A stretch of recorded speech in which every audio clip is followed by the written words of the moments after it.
Hello, awesome authors, and thank you so much for joining me on this episode of Answering the Call to Write. We're doing things a little bit differently today, and we're not streaming live into the Facebook group. However, I have a special treat for you. If you ever thought whether it's worth turning your book into an audiobook format, then this is the episode for you. So stay tuned. We have the amazing author of Soul Beliefs, Tammy J Hernandez, that's going to share her experience with us around audiobooks. She had so much value to add when she joined our conversation in the Kingdom Communicators Network social meeting earlier this month. And at this point, I just want to tell you that that is a great group to join if you would like some help with your self-publishing process. Everything from editing to formatting to cover design, we've got you covered. The details to join will be in the description of this episode on YouTube. So just go and check for the details. The socials are free for anyone to join. So if you just want to come and ask your burning questions, you are welcome to do that. You can also shoot Tammy an email at kcnsocials@gmail.com.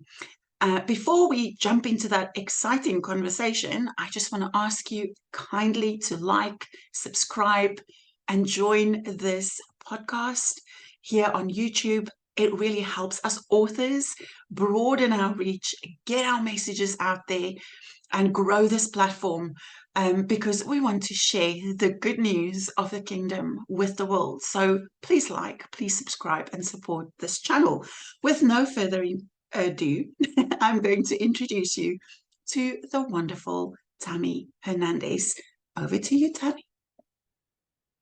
I want to preface it by a little bit of a gentle reminder for all of us, because it is really easy to hear something and think, oh my goodness, I should be doing that.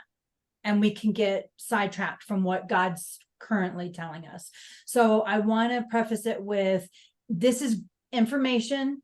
It may be information that you take and then tuck away for later. But as always, we want to make sure that we are following the leading of the Lord and the timing of God. Because some people, God may say never do an audiobook. I mean, or he may be telling you to do an audiobook, but not now. So I just know for me, sometimes when I hear someone talk about something, I just get so excited and then I'm like, squirrel, squirrel. And I'm like, oh, I want to do that. And yet I've already been told to concentrate on something else. So I just want to remove that pressure right off the bat. I do believe strongly in audiobooks. I think there's so many benefits. But there are also some warnings along the way and some pitfalls that we can fall into. So that's what I want to go over. And I do have lots of notes. I'm not normally a person who uses a lot of facts and statistics, but I do want to bring that today. And then of course, we'll talk about the practicality of it as well. But I think it is important to know some of these statistics because you may be already an audiobook listener. You may not be, and you may never be an audiobook listener, but we do need to be understanding of what's going on in the world today, because there are lots of people that have moved over and are big consumers of audiobooks.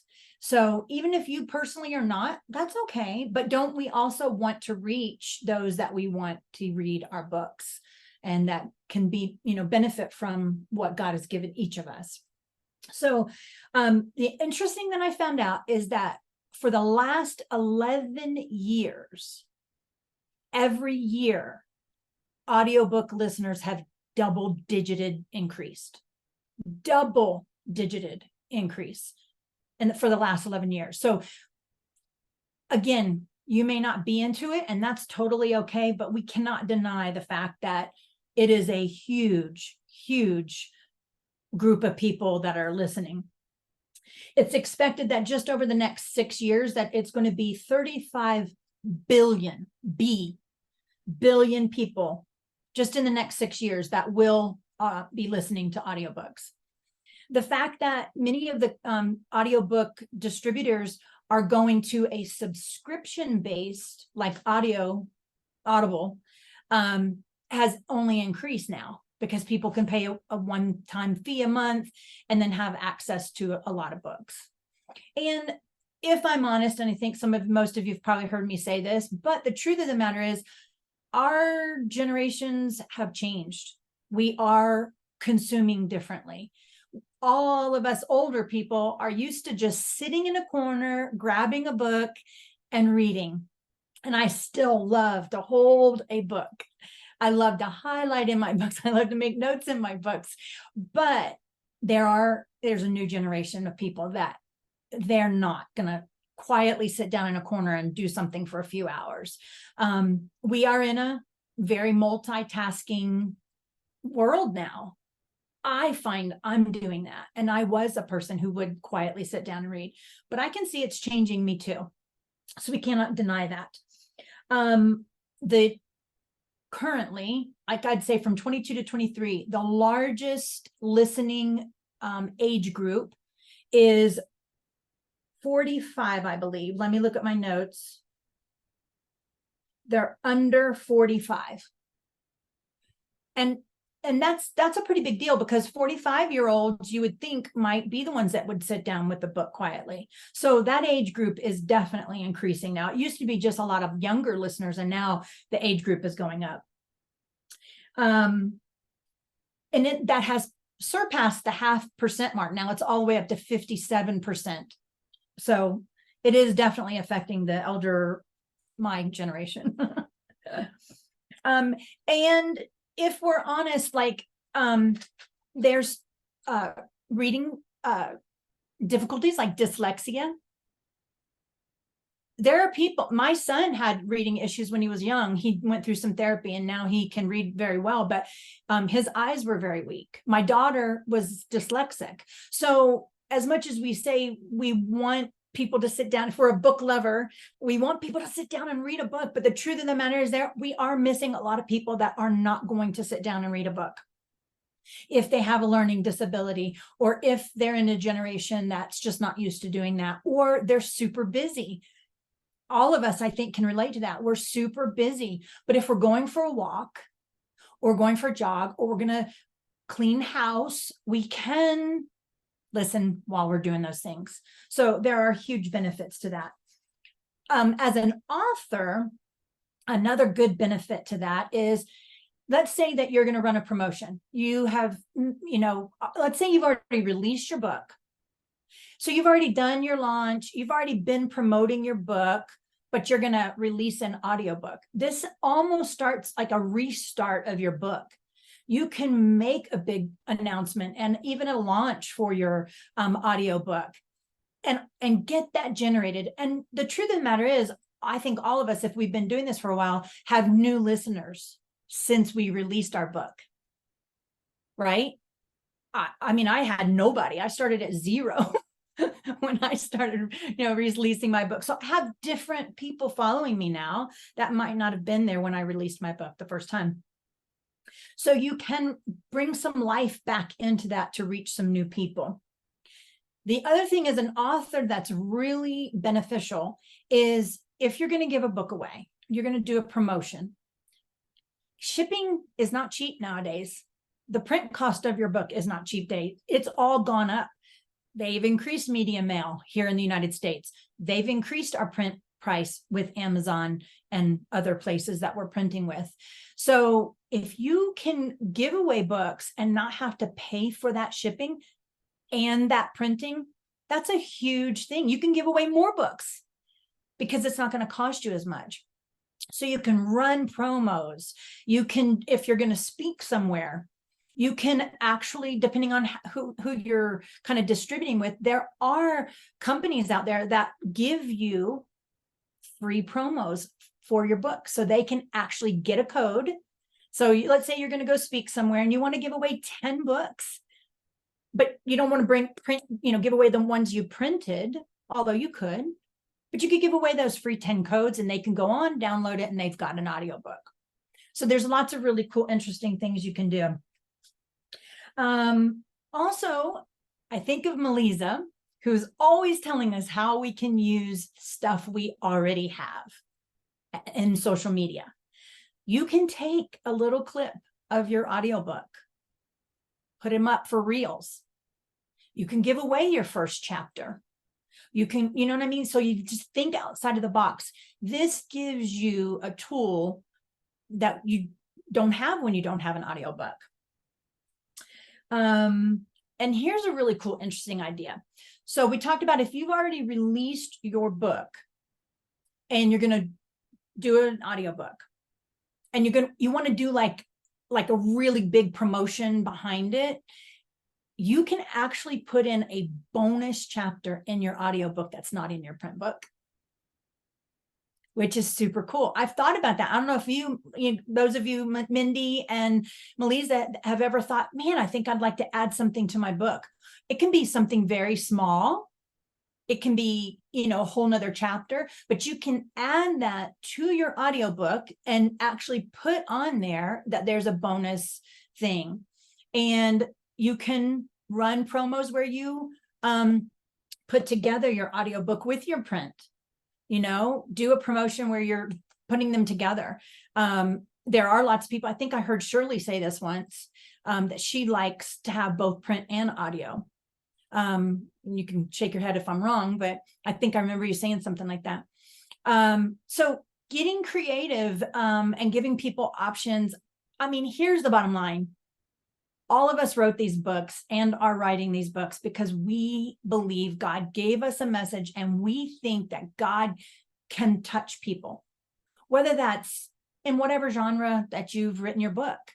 And so the more opportunities that we're giving for more people to be able to hear that message or read that message is what it's all about. So options are fantastic. Another thing that you may not know is your audiobook can actually go into the library, which is, I have to tell you, super, super cool. The first time that I had a library purchase my audiobook to put in their library, it just was like, wow, that's super cool. Because guess what? Now I'm reaching people that aren't going to go buy my book. I'm not making any money on it, but I'm reaching a whole nother group of people. And I can just imagine maybe someone who's really dealing with what my book's about and goes in there and can grab that audiobook. So I think that is super cool.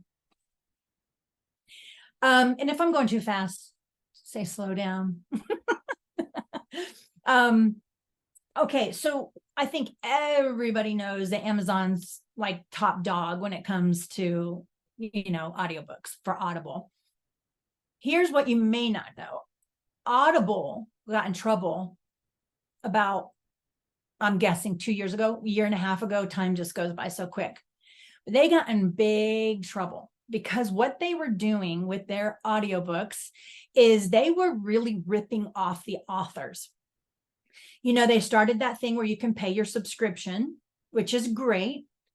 But what they were doing is when someone would finish a book, completely read your book or listened to your book, they would send them an email saying, hey, if you didn't really like that, hey, you can just say, I want to return it. And here's you a code for another book. Guess what? The author that they just read would lose money. It would be taken out of their account. And they were not even telling the authors they were doing this. And it was happening so much that authors were actually going in the negative, losing money and having to actually pay Amazon for it. And so that was going on for a very, very long time. They just got busted about a year and a half or 2 years ago. And so when I released my book about exactly that time, I didn't want to put them on Audible. One, it was more of a, oh, I don't like that you did that. And you're so big and you got so much money anyway. And how could you do that? And just the moral issue of it. But I thought, I'm not going to do that. I'm not opposed to it at another point, which is what I'm going to bring up now. It's been 2 years for me. And now I'm considering going back because one, the bulk of my audio push has already occurred. So I was able to make those on another platform. And now it would be like reaching out to whole new people, right? but they fixed that problem. Because they got in trouble, they now have to be very accountable to their system and what they're doing. And so they've tweaked some things to try to make, manage that and not allow it. And they've put a cap on, how many books you can return and that. And I think at a certain point, if they read past a certain amount of pages, they can't return it. So some work has been done, which desperately needed to be done. So it kind of opens you up to that possibility. But with everything, pray about it. If you are considering doing an audiobook, obviously ask God his plan for your book, because he may want you to go on Audible and only Audible. He may not want you to go on Audible at all. But there are options. And that's what I wanted to bring up. If you thought that the only way you could have an audiobook was to go with Audible, it's not true. There are so many other platforms. I'm going to name just a few, and I'm not kidding you. There is a list, see if you can see it. There's a long list of people you can get on. Everybody knows about Amazon, right? But there's Apple, Spotify, Barnes and Nobles, Downpour, Overdrive, Google. The list is long. So while they're not the place where most people go, right? I think 65% go to Amazon. There's still a lot of people over there that can find it.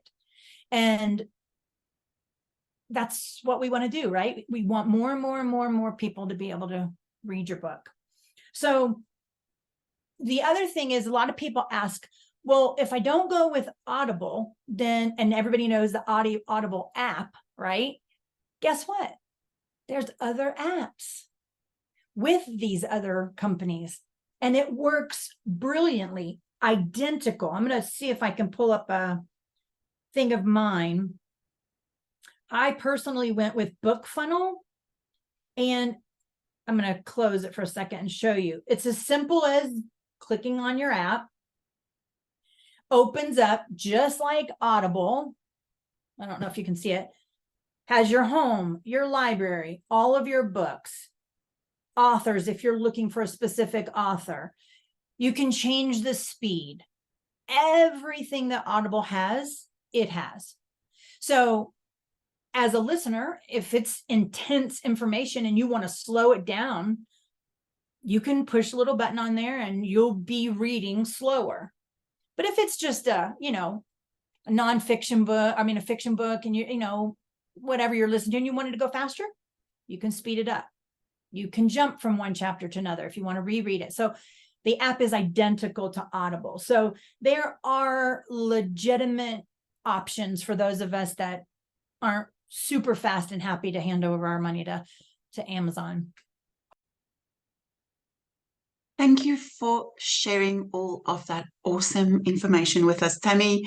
And thank you, awesome authors, for tuning in and listening to this episode. If you have any questions, feel free to reach out. If there's anything we can do to help you with your writing or publishing process, let us know. We love to help people get their message out there. Thanks for listening. Bye.